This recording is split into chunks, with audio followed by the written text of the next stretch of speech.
Well, it's the thing about it is you're dealing with a lot. You're dealing not only you're playing drums, you're learning sign language. You're dealing with a lot of issues.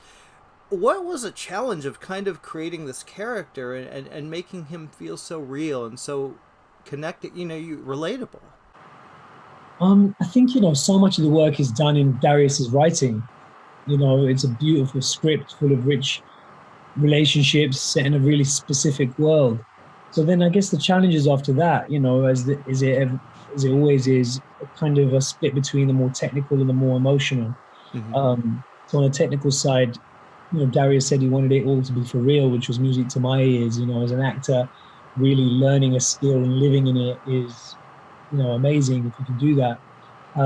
So I spent 7.5 months learning the drums and learning American Sign Language, and so that was more technical aspects. And then emotionally, I guess it was about, I guess, just trying to find those overlaps between you and the character, and you know leaning into the scariest parts of those. Yeah, it honestly the moment in the film where you know the buzzing, that first moment where you have buzzing is such a real reaction. And I've seen people go through this kind of thing when they're facing these kinds of challenges.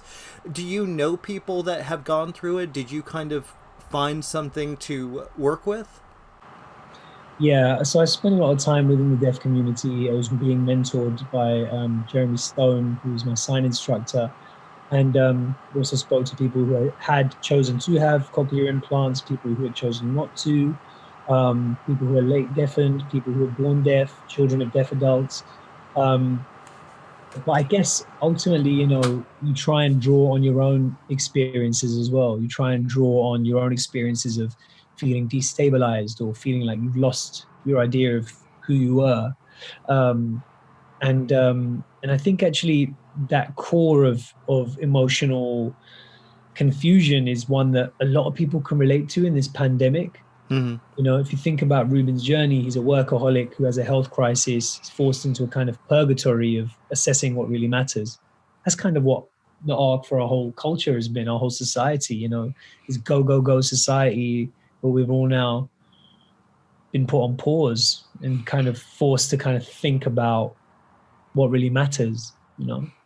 For sure, it is a very strange time, especially I would assume for an actor when you're looking for work, going out there and getting out there again. That must be a bizarre feeling a little bit. It is strange, but I think hopefully all challenges in the end are kind of clarifying. Challenges in the end are kind of gifts if you're able to receive them.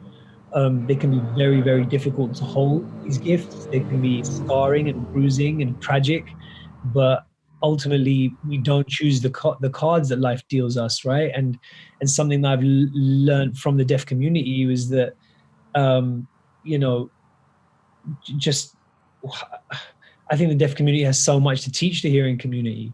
Yeah. They're so often overlooked within our industry, but in mainstream culture in general. And that's something that I think I learned, was that the challenges can be the gifts. I think I truly learned the meaning of the word communication from the deaf community, understanding what it is to not hide behind words, but to embody what you are saying physically. Yeah. Uh, learn the meaning of the word community, you know, from the deaf community in New York. So it's to me, I think, a lesson in this film for the audiences, but also for me as someone who went on Ruben's journey, is how these challenges can be blessings, in such unexpected ways, and in ways that can be scary to embrace. When this crappy, mundane world suddenly becomes radiant and magnificent.